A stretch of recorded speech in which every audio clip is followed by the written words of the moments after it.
ನಮ್ಮ ರಕ್ಷಕನಾದ ಕ್ರಿಸ್ತೇಸುವಿನ ನಾಮದಲ್ಲಿ ವಂದನೆಗಳು ಪ್ರಿಯರೇ. ಕ್ರಿಸ್ತನು ಶಿಲುಬೆ ಮೇಲೆ ಆಡಿದ 5ನೇ ಮಾತು. ಯೋಹಾನ 19ನೇ ಅಧ್ಯಾಯ 28ನೇ ವಚನ. ನನಗೆ ನೀರಡಿಕೆ ಆಗಿದೆ ಅಂದನು. ಪ್ರಿಯರೇ, ಯೇಸು ಕ್ರಿಸ್ತನನ್ನು ಗುರುವಾರ ಸಾಯಂಕಾಲ ಬಂಧಿಸುತ್ತಾರೆ.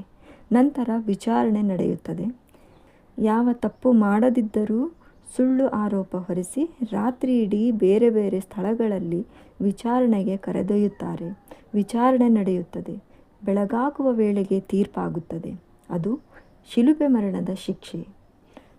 ಅಲ್ಲಿಯವರೆಗೆ ಆತನಿಗೆ ಊಟವಿಲ್ಲ, ನೀರಿಲ್ಲ, ನಿದ್ರೆ ಇಲ್ಲ. ಇದರ ಬಗ್ಗೆ ವಿಚಾರಿಸುವವರಿಲ್ಲ. ಬೆಳಿಗ್ಗೆ 9 ಗಂಟೆಗೆ ಶಿಲುಬೆಗೆ ಹಾಕುತ್ತಾರೆ. 9ರಿಂದ 3 ಗಂಟೆಗಳವರೆಗೆ, ಅಂದರೆ 6 ಗಂಟೆಗಳ ಕಾಲ ಬಿಸಿಲಲ್ಲಿ ಶಿಲುಬೆ ಮೇಲೆ ಇರುತ್ತಾನೆ. ಮರಣದ ಸಮಯದಲ್ಲಿ ಆತನಿಗೆ ನೀರಡಿಕೆಯಾಗುತ್ತದೆ. ನನಗೆ ನೀರಡಿಕೆಯಾಗಿದೆ ಅನ್ನುತ್ತಾನೆ. ಅಂದರೆ ನೀರು ಕುಡಿದರೆ ಆತನು ಬದುಕುತ್ತಿದ್ದನಾ ಅಥವಾ ಮರಣದಿಂದ ಪಾರಾಗುತ್ತಿದ್ದನಾ? ಹೋಗಲಿ, ಅಲ್ಲಿರುವವರಲ್ಲಿ ಯಾರಾದರೂ ನೀರು ಕೊಡುತ್ತಿದ್ದರಾ?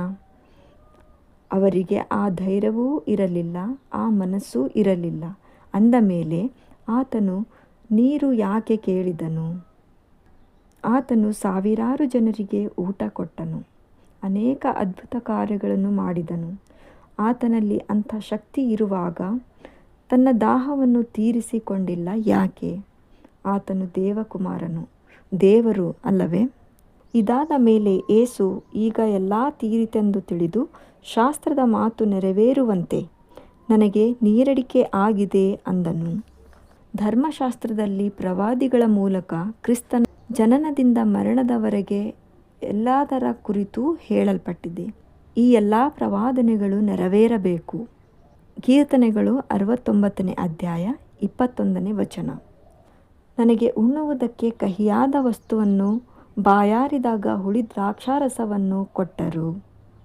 ಕ್ರಿಸ್ತನ ಕುರಿತು ಹಳೆಯ ಒಡಂಬಡಿಕೆಯಲ್ಲಿ ಹೇಳಲಾದ ಪ್ರತಿಯೊಂದು ಪ್ರವಾದನೆಯು ಹೊಸ ಒಡಂಬಡಿಕೆಯಲ್ಲಿ ನೆರವೇರುತ್ತದೆ. ಯೋಹಾನ 4ನೇ ಅಧ್ಯಾಯ 13ರಿಂದ 14.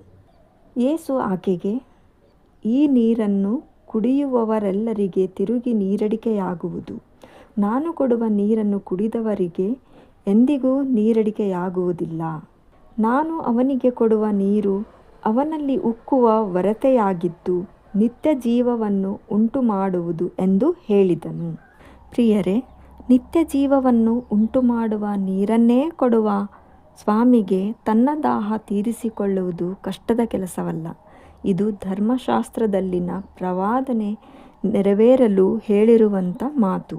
ಶಾಸ್ತ್ರದಲ್ಲಿ ಹೇಳಿರುವ ಪ್ರಕಾರವೇ ಆತನು ಜೀವಿಸಿದ್ದಾನೆ. ಆತನಲ್ಲಿರುವ ದೈವತ್ವ ತನ್ನ ಸ್ವಂತಕ್ಕಾಗಿ ಎಂದಿಗೂ ಬಳಸಿಕೊಳ್ಳಲಿಲ್ಲ. ಎಲ್ಲವನ್ನೂ ಘೋರವಾಗಿ ಅನುಭವಿಸಿದ್ದಾನೆ.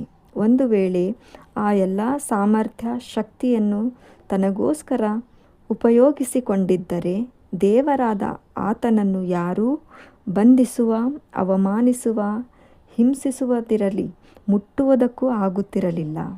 ಒಂದೇ ಒಂದು ಉಸಿರಿನಿಂದ ಎಲ್ಲರನ್ನೂ ನಾಶ ಮಾಡುವುದಕ್ಕೆ ಆತನಿಗೆ ಕ್ಷಣ ಮಾತ್ರ ಸಾಕಾಗಿತ್ತು. ಆತನು ಧರ್ಮಶಾಸ್ತ್ರದಲ್ಲಿ ಬರೆದಿರುವ ಪ್ರಕಾರವೇ ನಡೆದುಕೊಂಡನು. ಮತ್ತೆ ನಾವು ಕೂಡ ವಾಕ್ಯದ ಪ್ರಕಾರ ನೀತಿವಂತರಾಗಿ, ಭಕ್ತರಾಗಿ, ಪರಿಶುದ್ಧರಾಗಿ ಜೀವಿಸಬೇಕೆಂದು ಇಚ್ಛಿಸುತ್ತಾನೆ. ನಾವು ಹಾಗೆ ನಡೆಯುತ್ತಿದ್ದೇವಾ? ನಮ್ಮನ್ನು ನಾವು ಪರಿಶೋಧಿಸಿಕೊಳ್ಳೋಣ.